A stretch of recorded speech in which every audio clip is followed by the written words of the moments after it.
This video covers information presented in Chapter 4, Lesson 8, Simplifying and Evaluating Expressions. As you get started, I want to remind you of the order of operations. You do parentheses and other grouping symbols first, and that other grouping symbol that will occur quite often in this lesson is a fraction bar. So if you have like 3 plus 9 over 2, this bar groups the information above the bar and the information below the bar, so you do 3 plus 9 first and get 12, and then 12 divided by 2 would give you 6. Then you do powers, or exponents, sometimes called exponents, then multiplication and division, and then addition and subtraction. Both of these left to right, because you notice multiplication and division are on the same line. It's not powers, number 3 multiplication, it's not number 4 division, number 5 addition, and 6 subtraction. So if a division comes first, you do the division first. For example, if you have 4 divided by 2 times 3, this would mean do this division first and get 2, and 2 times 3 would give you 6. Same thing for addition and subtraction. You work left to right. Okay, a brief explanation of what simplify and evaluate mean. They're kind of the same, but simplify means do all of the arithmetic that you can do. And if you happen to have 3x plus 4, this algebraic expression that has an algebraic term and a numerical term, you know you can't do any more with it because you can't add things that aren't the same, which same means same variable to the same power. So the variable is x to the first power, but there is no variable here, so you're done. You can't simplify it anymore. But if you had a plus 2x plus 3, now you can, this is all addition, you can change the order with the commutative property and make it 3x plus 2x plus 4 plus 3. These terms are like each other, and these terms are like each other, so you could make this, when it's simplified, it's 5x plus 7. Now if you know that x equals 2, you can evaluate this expression, because you can plug the 2 in, the value of x is 2, and when you evaluate, you're given the value of a variable or variables, and you substitute them into the expression.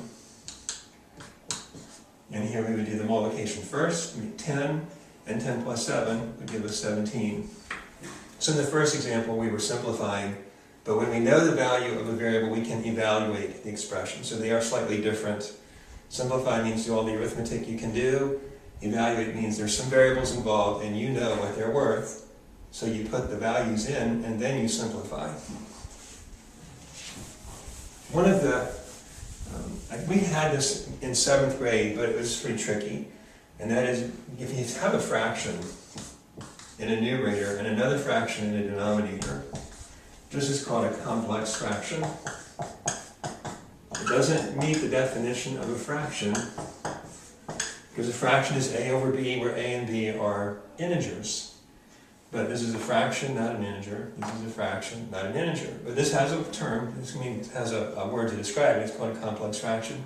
Even if this was over a whole number, if you have a fraction in one part of what looks like a fraction, if it was 2/3 over 3, it would still be called a complex fraction. Here it's helpful. Notice that this is a shorter bar, and then shorter bar, and then a longer bar.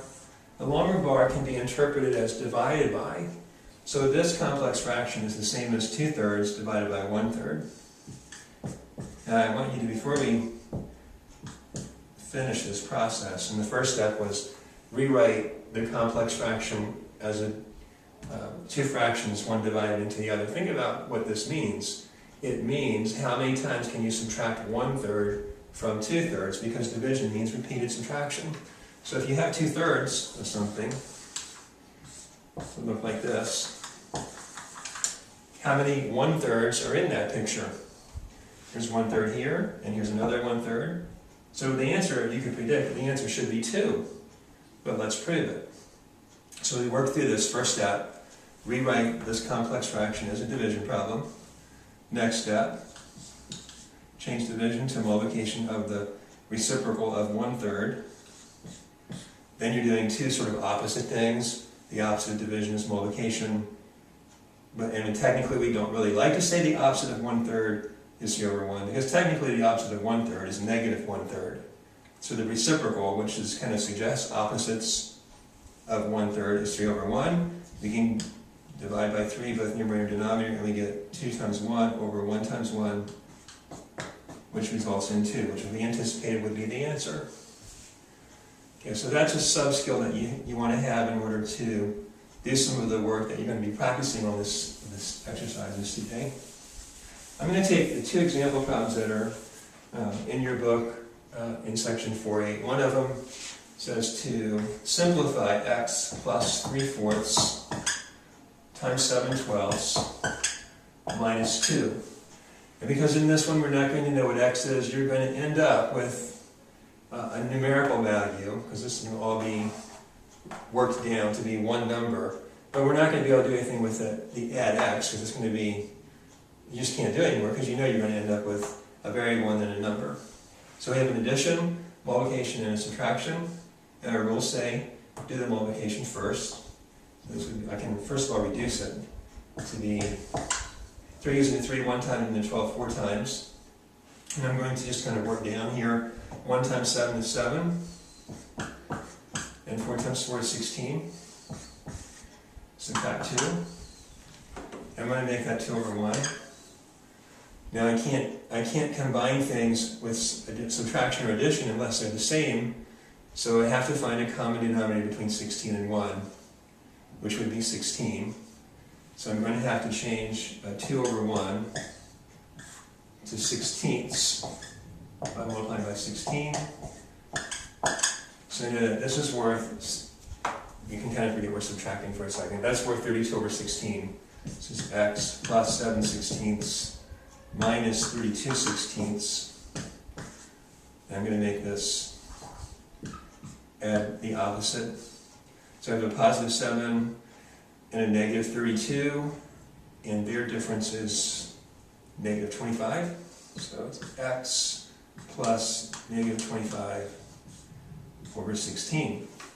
So that's simplified. If I wanted to, I could make this 1 and 9/16. The 16 goes into 25 one time, remainder 9.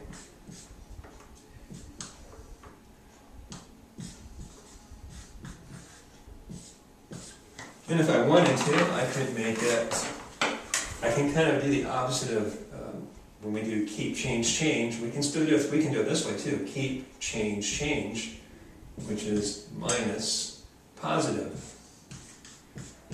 1 and 9/16. So either one of these two would be a way that you could express that answer. And you can look at their book and see that example and work through it. They may do it slightly different way. And the other example I want to work through is an evaluating example where you have a over b divided by 3 minus 2b, and you know a is a half and b is negative 3/4. So the first step in evaluating is to take the given values and substitute them into the expression that you were given. So for a, I'll put 1/2. For b, negative 3/4. And use parentheses to indicate multiplication. Over 3 minus 2 times b, and b is negative 3/4. So I have a multiplication, a division, a subtraction, and a multiplication. My rules say work above the bar and below the bar first. So looking at this, I cannot reduce before I multiply, because there's no number that goes into 3 that goes into both 2 and 4. So this is going to be 1 times negative 3 over 2 times 4, still divided by 3. And if I want to, I can go ahead and do this part too. Since I kept the subtraction symbol, I'll do 2 times negative 3 over 4, which is negative 6/4. And I might want to just go ahead and do the keep, change, change right here, and make this plus positive 6/4. Looks a little nicer. I'm going to make this a fraction. Then I can rewrite this as a division problem. Negative 3 over 8 divided by 3 over 1 plus 6/4. And I'm going to change this to multiplication. Now this is a long process, just be patient with it. Take your time and go step by step, and you're quite likely to get it right. If you rush through it and don't think through the sequence, you won't have such good success. Negative 3 over 8 times 1 over 3 plus 6/4. And I'm kind of running out of the room here at the bottom, so I'm going to start working on the left to right. This would be negative 3 over 1 times 24. Would be negative. I can do some reducing before I multiply, or make it easier. Because 3 and 3 are a common factor there, so let's go 1 and 1. But that's a negative one, so I'm going to keep that sign with it. So negative 1 times 1 is negative 1. 8 times 1 is 8. Plus 6/4. This looks pretty good because it's easy to get a common denominator between 8 and 4, which is 8. So this is going to be negative 1/8. I'm just going to double the 6 and double the 4, plus 12/8. If I have 1/8 that's negative and 12/8 that are positive, it's like having 12 positives and 1 negative, but the label is eighths.